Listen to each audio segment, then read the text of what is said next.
Well, hello, everybody, and greetings from the beautiful Florida Keys. I'm actually here, and we're thrilled to be actually hanging with my dear pal, Mr. Fraser Nivens. We're in Key Largo.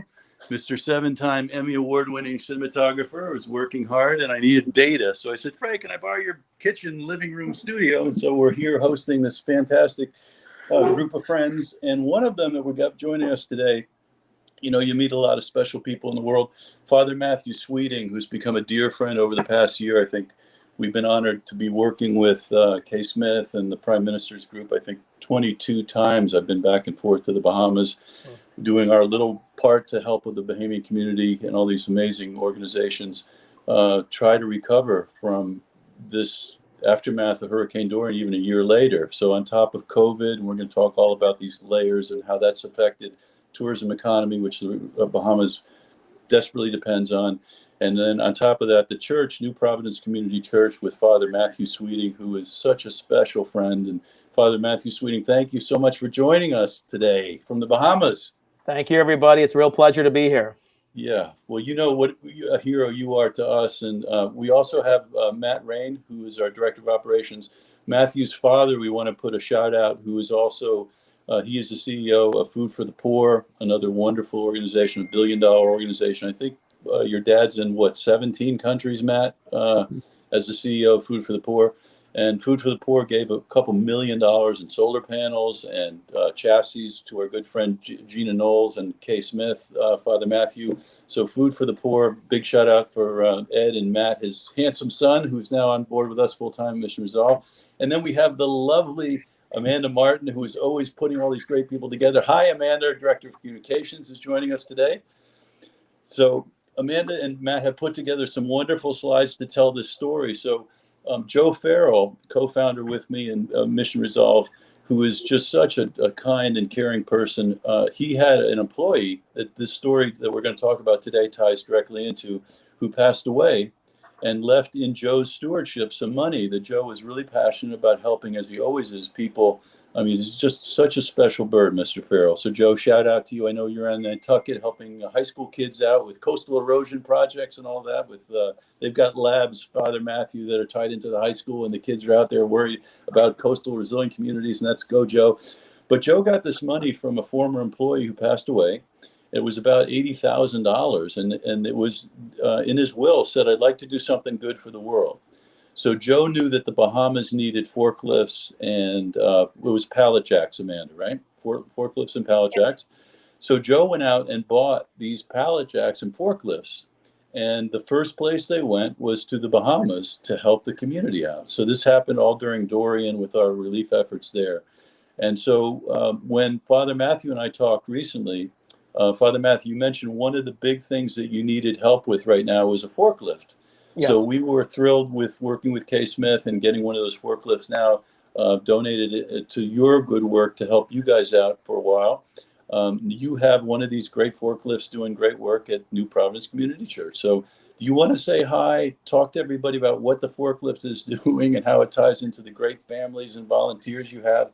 And anybody, as we watch through this, what I know you guys need, and you can see the ticker on the screen, is if you want to go to the website and donate directly to support Father Matthew and this amazing church, all through this broadcast, we'll be showing that ticker, Father Matthew. So tell people about the great work you're doing, how they can help, and what is going on with your wonderful ministry and the great work you're doing. Go ahead, say hi.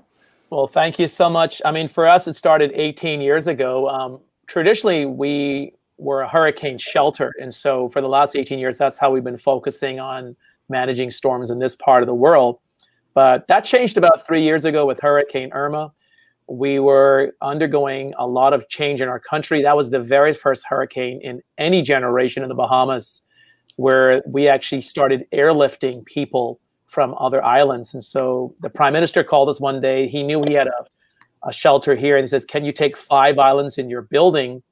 And of course, we said yes, not really realizing at the time how much work that was going to be. But, we just had to figure out how to care for that much people. And looking back now, I realized that Hurricane Irma really was preparation for Hurricane Dorian. But like Patchy was talking about, when someone gives us something as simple as a forklift, the reason that matters so much to our organization is we're really the only independent hurricane shelter in the country. So we're not really federally funded. And so that pretty much means that every time hurricane season starts, we raise our own money. We manage our own warehouses. If we're giving out food, that always comes through donations and the generous patrons of people who just kind of come around and say, what do you need for this time? The signature of that changes for each storm. But at the end of the day, you know, it's just given us a great opportunity to build robust relationships with people here. Hey, Father Matthew, while you're talking about robust, because I know Matthew, and by the way, the other Matt Rain, who's our producer of all this, is doing this live while we're, thank you, Matt, for this robust church you have, which has a restaurant in it and a gym and daycare. I mean, I've been there several times, Father Matthew. I got to tell you, it's like a life center beyond a church and a ministry.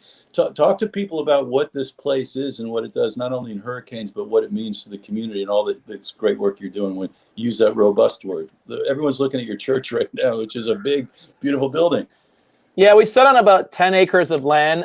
We have a lot of big ideas for the future as well. But the building that people are looking at right now, we wanted to be the first church in the country to not build a church. And so even though, yes, it is a functional hurricane shelter, when we're not in storm season, it's a community center. And the philosophy behind that, quite simply, was to build a home for everybody else. And so we open our doors sometimes at 7 a.m. in the morning. On a busy weekend, we're sometimes closing this building at 3 a.m. the next day. And so we created a home for other organizations to move in and for them to facilitate their own visions. So that was practically unheard of in the Bahamas. And it's given us a chance just to build some really beautiful relationships with people, because we have, like, for instance, the banking sector meets here, the insurance sector, a lot of corporate Bahamas that does a lot of their training are looking for a facility with airlift. We're about 5 minutes from the airport. They fly in their instructors, even though people from the Bahamas actually come in to attend these seminars. And then we work with a lot of civic groups, humanitarian organizations, schools, anyone, once again, who has a vision. They have a clientele. The one thing they don't have is a facility. And so we've had thousands of organizations over the last 2 decades. They pretty much move in, and when they're finished their event, they move out. But it's given us just a chance to serve. Part of our mission statement is we're a community of communities. So just like that old adage in Africa, it takes a village. This is a real village here. You never know who you're going to see in the building on a given week. And now that we're dealing with, you know, the weekly feedings, just a lot of groups are in and out all the time, bringing product, helping us ship, at the same time, just meeting new friends, building great networks and relationships. So this building gets a lot of use. We have to spend a lot of time and energy just maintaining it, but it's a beautiful place where people can come. And when hurricanes come, I think it's so important, because historically in the Bahamas, we've never really had like a hub, if you want to call it that, where groups like Rotary or groups like Head Knowles or even corporate groups can come under one roof. And we try to make that available. There really is no room that's not being used when you get a big storm coming through. Some of the groups that come in, their purpose will be to help us mobilize a few thousand people a day, just to make sure that no one is standing around. And even with Dorian, we were able to get stuff in the same day and ship it out at the same end of the business day with the help of all these organizations. So we have a lot of people equity. It's not just about people making donations. It's about people saying, well, here's a better way to work. And we've always benefited by being collaborative. So that's the beauty of this place. And I've seen, Father Matthew, I've seen when you really are a catalyst. So when the incredible work like Barry Rassin, who's just such an amazing human being with Rotary International, and people like Gina Knowles with Head Knowles, you mentioned a lot of these people who, in the time of need, when it needs to be like a war room and a command center and the coordination of all these efforts with the NGOs, your particular church just transforms itself into mission control with the ability to coordinate all these different efforts. And I got to commend you for that, because the role that you guys play, and anybody who's watching these streams, if you want to really support a fantastic organization, we have their website there. Please go directly to the church's website, donate directly to Father Matthew and his team to support what they're doing. So it's not only the hurricane relief, but everything they're doing for families and single mothers, and what they're doing right now for the housing. I think right now your next goal with this COVID layer, on top of the recovery side of Dorian, on top of what's going on with the jobs and the economic impact of Dorian for the tourism-based economy like the Bahamas, There are so many layers of the Bahamas really suffering right now. And with your work, Father Matthew, with all these great organizations that you help as a catalyst to bring together, we're just thrilled to support you any way we can. And I can encourage all the listeners that this particular church, NPCC, New Providence Community Church, is just absolutely fantastic. So the next step of this, with things like the forklifts and this next wave of relief, which is still Dorian-centric, but now kind of getting into the next level with COVID, what do you see the next couple stages for the community, and how can people help? And where would that money go if they make donations to you right now, to your church on the website? Well, thank you so much for asking that question. That's a great question. The beautiful thing about this conversation is we were able to take from September till present day, just putting all our systems in place. So currently, if people want to come and view in person what we're doing, we take them to a few different facilities. One of them is our big warehouse on the other side of the island. So we just to even handle the relief and the support that was required for evacuees, we had to put all that stuff in place, from staffing to PR to admin to people who actually do the intake and handle the shipping for us. So it's a finely oiled machine to actually add this initial process right now, starting to feed families impacted by COVID. Doesn't require too much more from us in that respect, because we're using the same warehouse, the same manpower, the same trucks, forklifts, and even all of the shipping channels we have here coming out of South Florida. The biggest need really is financial support, because purely because the numbers just jump by the week. Yeah. And if you look at this conversation from a historical point of view, we've never seen this many unemployed people ever in the history of the Bahamas. Wow. And, you know, right now they're saying by October, November this year, that's when the hotels may be opening up again. Yeah. But what we've come to understand, even if you look at the cruise ship industry, is that doesn't really mean that the numbers are coming back, you know, that early. We may not have those kind of numbers till 2021 or beyond, which means a lot of people still won't get employment as quickly as they need it. And so we know that we realize at this point, we can't just focus on feeding evacuees. We're just going to have to take care of the thousands of people right now that, you know, need to be fed and also need to pay their rent. And so we're going to focus on that as long as it takes. We're watching all the stuff, you know, happening in the news. We stay dialed in with the Prime Minister's office, so they're telling us what's coming next down the pipeline.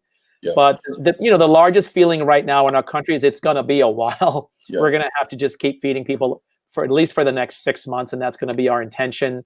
When people donate to us, that gives us a chance to purchase our food on a weekly basis. We're not just bringing in food from South Florida. We also support the local economy. We buy directly from farmers, which has been fantastic, which allows us to give fresh fruits and vegetables, not just, you know, boxed groceries.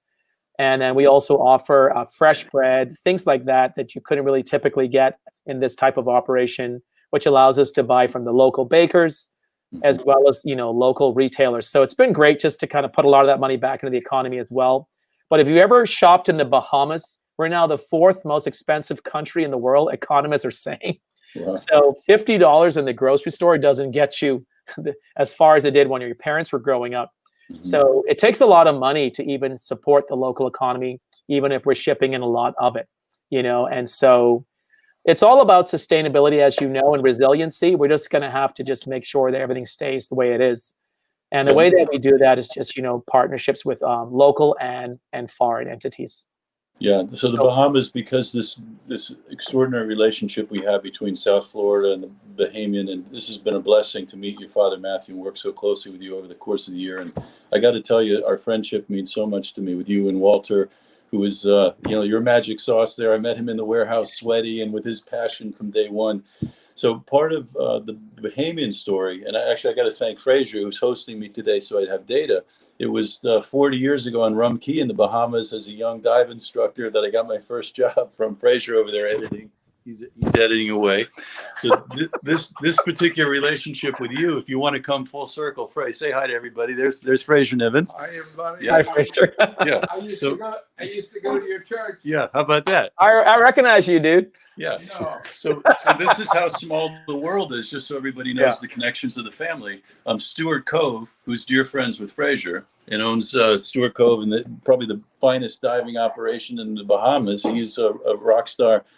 He was the one that introduced us to you, Father Matthew, through his former wife, who goes to your church. Yeah. So Yeah. it's funny how small this world is, but if you talk about how passionate we all are about supporting the Bahamas and how people can help, obviously with COVID, one of the easiest things, to your point, is if we can't all get on boats now and planes and cruise ships, thanks to O'Neill Cosa with Grand Paradise Cruise Lines that helped us come over and evacuate people. That particular phase is not available now. So money and getting your church the support that you guys need is so important at the website below. Also, just while we're on it, in terms of the Bahamas, and we have to thank the Red Cross, who gave us a $2.2 million grant with our wonderful friends at Mercy Corps. It actually went to Mercy Corps, and we're partners with them on a fresh water project that we're still providing fresh water, which is about to wrap up now. Amanda, tell everybody quickly, and even so Father Matthew knows, because we want to thank Mercy Corps and Red Cross for the support of Grand Bahama and the fresh water program. Give everybody just a quick update on that as we wrap that up so that they know, and explain that to Father Matthew so he has the update.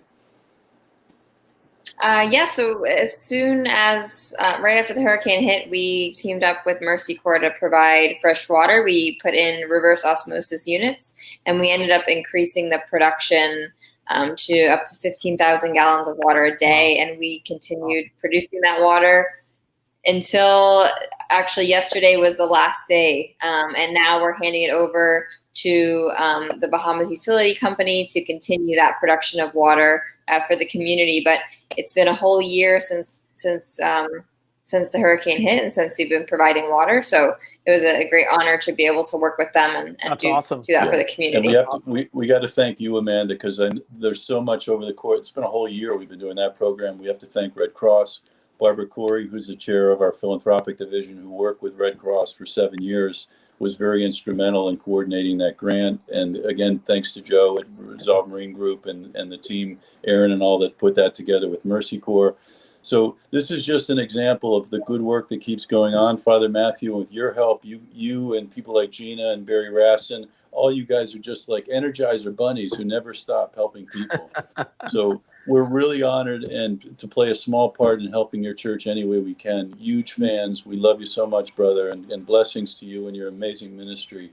If you'd like to support the church, please go to the website below, donate generously. I can promise you, if you give to Father Matthew and his group, every penny of that will go to helping amazing kids.